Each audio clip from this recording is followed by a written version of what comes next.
পশ্চিমবঙ্গ সরকারের উদ্যোগে রাজ্য জুড়ে চলছে নবম পর্যায়ের দুয়ারে সরকার ক্যাম্প। সেই মতো ইসলামপুর ব্লকের গাইশাল 2 গ্রাম পঞ্চায়েতের কালানাগিন মধুলাল স্মৃতি হাই স্কুলেও অনুষ্ঠিত হচ্ছে এই দুয়ারে সরকার ক্যাম্প। দুয়ারে সরকার ক্যাম্পে সাধারণ মানুষের বেশিরভাগ কাজই হয়ে গিয়েছে বলে জানাচ্ছেন পঞ্চায়েত সদস্যরা। তারা বলছেন সাধারণ মানুষ এই দুয়ারে সরকার ক্যাম্প থেকে অনেকটাই উপকৃত হয়েছেন। দুয়ারে সরকার ক্যাম্পের সাধারণ মানুষের বিভিন্ন কাজ যেগুলো ছুটে গিয়েছে তা তারা করে নিচ্ছেন বলে জানান পঞ্চায়েত সদস্যরা। আজকে আমাদের মাননীয় মুখ্যমন্ত্রী মমতা ব্যানার্জি আছে, শ্রীমতী অনুপ্রেরণা যে আজকে যে আমাদের নবম পর্যায়ে যে দুয়ারে সরকার আছে তার চলতেছে আমাদের এখানে কালানাগিন মধুলাল স্মৃতি হাই স্কুলে। এখানে অনেক যারা উপভোক্তা আছে এবং যারা বেনিফিশিয়ারি আছে প্রত্যেকজনে আসতেছে এবং সুযোগ সুবিধাগুলো গ্রহণ করতেছে। তার সাথে সাথে যে প্রত্যেকটা বুথে আমাদের শিবিরও থেকেও হয়ে যাচ্ছে, ওখান থেকে সুযোগ সুবিধাগুলো পাওয়া যাচ্ছে।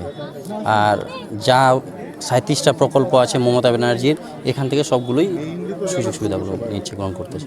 অনেকে তো লক্ষ্মী ভাণ্ডার এখনো হয়নি, সেক্ষেত্রে কি ওই ক্যাম্পে সাধারণ মানুষ? না, আমরা তো দেখতেছি খুবই আগ্রহ আছে, মানুষ একদম খুব আসতেছে এবং জোয়ারের মতো আসতেছে। মহিলাগুলো আছে, যারা মা আছে, বোনের আছে আমাদের জিপির আন্ডারে, তো সবগুলোই আসতেছে এবং লক্ষ্মী ভাণ্ডারের প্রত্যেকটা জমা দিয়ে দিচ্ছে। অনেকগুলোর ক্ষেত্রে কি হয় যে বয়স কোনোটা ক্ষেত্রে হয় না, জমা দিয়ে দেয় তবু বুঝে না, কিন্তু সেগুলোর ক্ষেত্রে একটু রিজেক্ট হয়। কিন্তু বাকি সব 90% আছে যেটা মানে হয়ে যাচ্ছে। আপনার বৃদ্ধ ভাতা বলুন, উইথড্র বলুন, যেগুলো সবুজ সাথী বলুন, যে কোনো মানে প্রকল্প আছে এখানে, ঐক্যশ্রী কোন আছে, সব মানে এখান থেকে সুযোগ দিচ্ছে। কি বলবেন সাধারণ মানুষকে লক্ষ্মী এই দুয়ারে সরকার নিয়ে?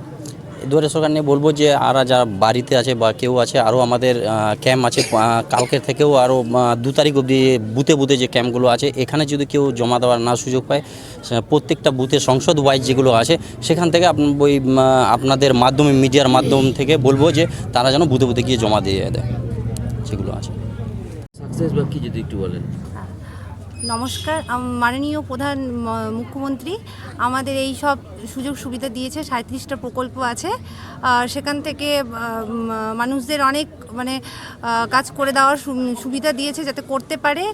আর আগে হয়েছে, এবার আরেকবার নবমতম এটা হচ্ছে, তাদের জন্য যাদের হয়নি, যারা করতে পারেনি, তাদের জন্য আবার চেষ্টা করে দিয়েছে যে যাতে আবার তারা করতে পারে। আর হচ্ছে কতটা উপকার হচ্ছে মানুষের? ভালোই হচ্ছে উপকার। যাদের উপকার হয়নি তারা আবার ডকুমেন্টসগুলো জমা করছে, সেগুলোতে কাজ হচ্ছে মানুষের। হ্যাঁ, মানুষের কাজ হচ্ছে। আপনার নাম? আমার নাম অঙ্কিতা সিনহা, আপনি? গাইশাল 2 প্রধান। অনেক ক্যাম্পে ফাঁকাও রয়েছে এবং কি মনে হচ্ছে মানুষ কতটা এতে উপকৃত হচ্ছে? देखिए, द्वारे सरकार ধারাবাহিক হিসাবে আপনার দিদি চালাই যাচ্ছে। আর যখন থেকে দুয়ারে সরকার এসেছে আমাদের জনগণের পাশে, সাধারণ মানুষগুলো যে পরিষেবা পাচ্ছেন দুয়ারে সরকারের মাধ্যমে, এটা ঐতিহাসিক। আর আজকে আপনি বলছেন যে কয়েকটা কন্ট্রাক্ট খালি আছে, ডিপার্টমেন্টের কোনো অফিসার আছে না, ওরা নিজেই ডিউটি পালন করছে, কিন্তু মানে ক্যাম্পে লোক কম আসছে।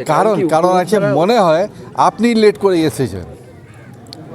মানুষ আমাদের কি হয়, চাষিবাসীর লোক, লেবার ক্যাটাগরির লোক বেশিরভাগ।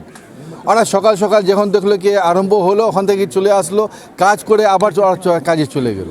এর জন্য একটু ফাঁকা লাগে। আবার সন্ধ্যায় দেখবেন আপনি, শেষের সময় আপনি দেখবেন আবার যারা করতে পারেনি ওরা আসে ভিড় লাগাবে। মানুষের কাজ এখান থেকে কতটা হয়েছে? দেখেন 90% আপনি দুয়ারে সরকার আমাদের সাকসেসফুল আছে রেজাল্ট। আর সব জায়গায় আপনি যান, আপনি দুয়ারে সরকারের মাধ্যমে আপনি রাস্তা থেকে নিয়ে পার্সোনাল যে ব্যক্তিগত হিসাবে মানুষের যে কিছু আছে, লক্ষ্মী ভাণ্ডার থেকে নিয়ে, রূপশ্রী থেকে নিয়ে, কন্যাশ্রী থেকে নিয়ে, বৃদ্ধা পেনশন থেকে নিয়ে, ওল্ড এজ পেনশন থেকে নিয়ে, সব ক্ষেত্রে মানুষ পরিষেবাটা পাচ্ছে।